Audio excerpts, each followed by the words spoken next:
Okay, we're doing a bit of work on this 684 International, and I've removed the adjustable rod that goes between the lift arms and the hydraulic lift. Normally it's got a windy handle that works and adjusts that length.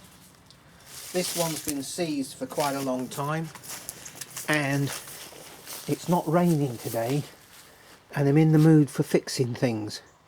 So I was halfway through the job and I thought, hang on a minute, this will probably help somebody out. So let's go and have a look and see how far I've got.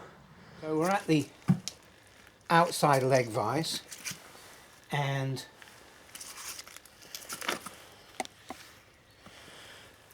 we've removed that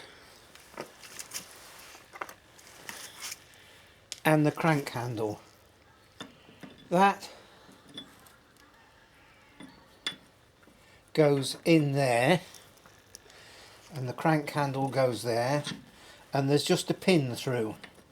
Okay, so that makes that turn, and then that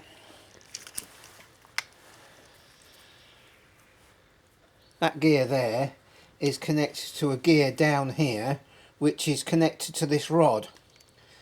So, and then when you wind the handle, this rod turns, but this bit stays still, and that's the bit that's fairly seized. So we've got a bit of diesel. Okay, and we've just been tapping it backwards and forwards with the vise as tight as we can go.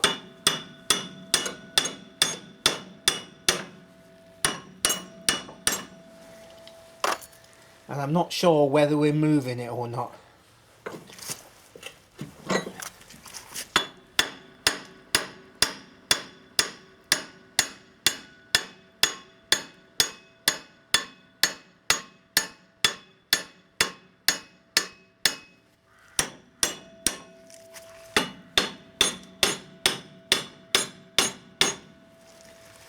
So I'll keep battering it, tapping it, moving it. It may be that we're going to have to stick this in some heat to get that to move. Bit of diesel always helps. Anyway, you get the idea. And that pin was quite easy to knock out because it was just a roll pin, but it's de-seizing that bit. I might have to take that grease nipple out, build a bit of a charcoal fire and get that red hot. I'll get back to you when I've made a decision. Right, a bit of knocking backwards and forwards and a bit of tapping down. Now I don't want to hit that too hard because I don't want to squash that hole, but I can see the gear lifting. So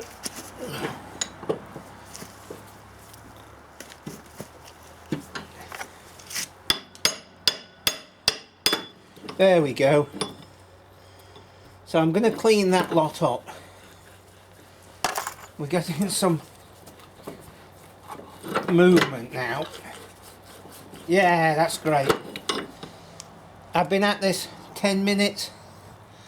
Hands are pretty filthy, but we'll get rid of all that goo and that rust.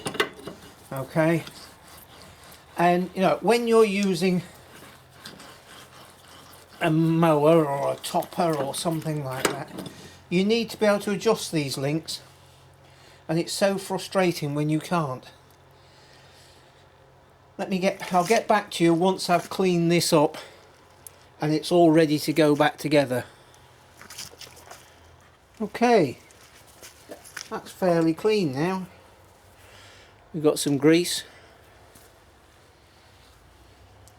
I'm going to slap some grease just round there.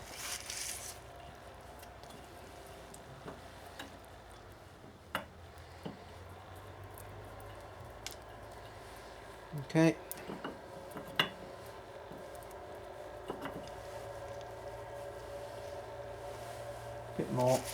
plenty in there.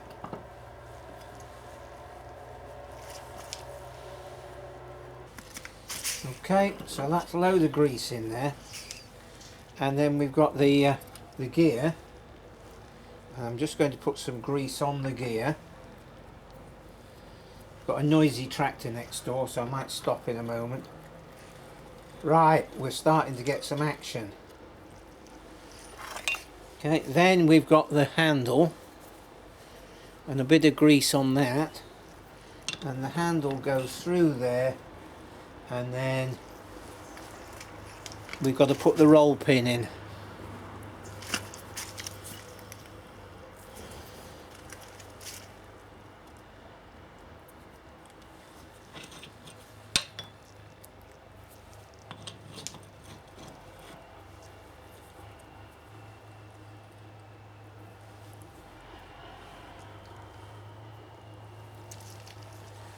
Let's just get that pin.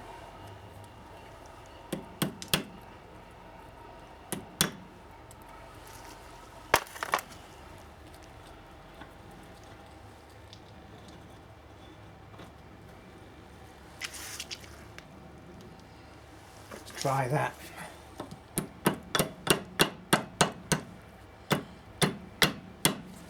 Okay, so now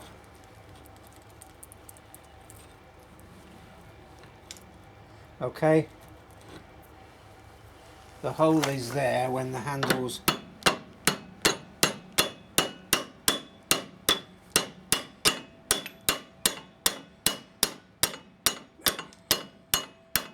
okay, so at the moment, of course, this is moving, but at least we've got movement now. And there's a load of burrs on this shaft where somebody at some point in the past has probably used a set of Stilsons on this. So I'm going to clean those up, yeah, and then we'll put all this lot back together. Won't it be brilliant to have that working? I mean, this tractor was in a right state when I got it, and we're slowly working through it. Can you see those? You probably can't.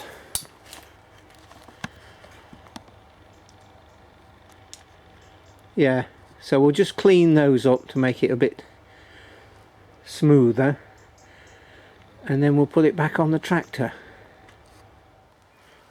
Right, do you know, I'm thinking there ought to be a cover over the top of that. Now this had a pin in it, and the pin came from the bottom.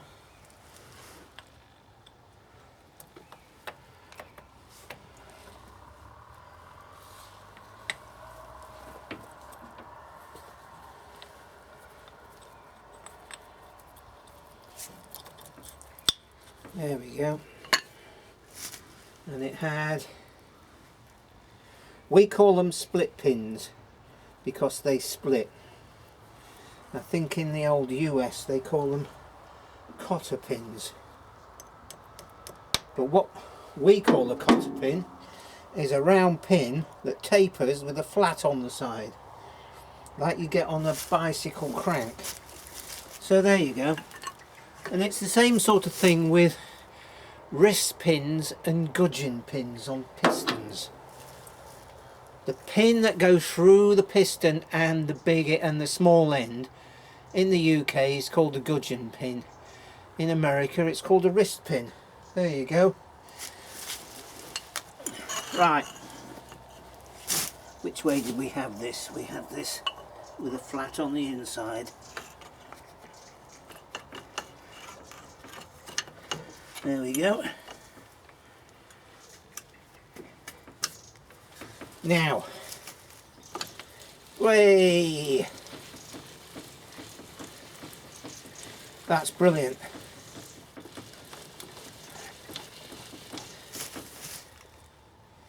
Yeah, that one's got the grease nipple on the inside. That one's got it on.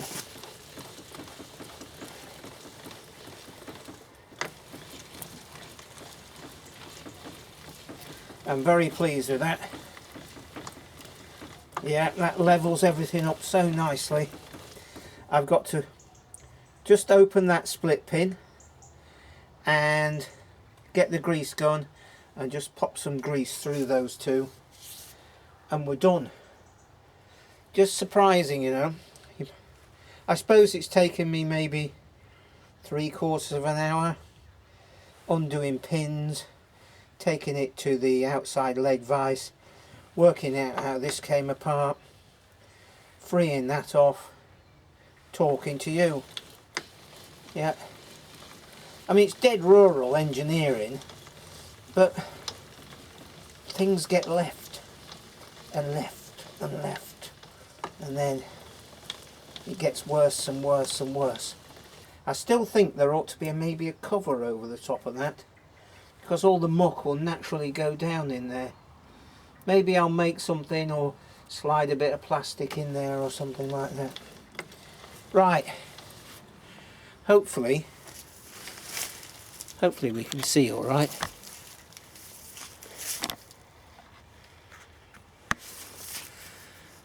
Hopefully those people who are into tractors will either know this already, or if you don't and it's helped you out, then so much the better. Yeah, it's just freeing off that stuff that hasn't moved for 30 or 40 years. Sometimes it's really difficult, and rather than beating the merry hell out of it, sometimes you've just got to apply the heat.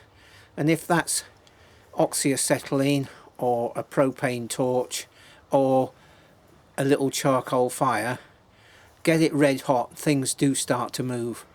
Right, let's hear what the comments are, let's have some discussion, and I'll catch up with you soon. Cheers for now.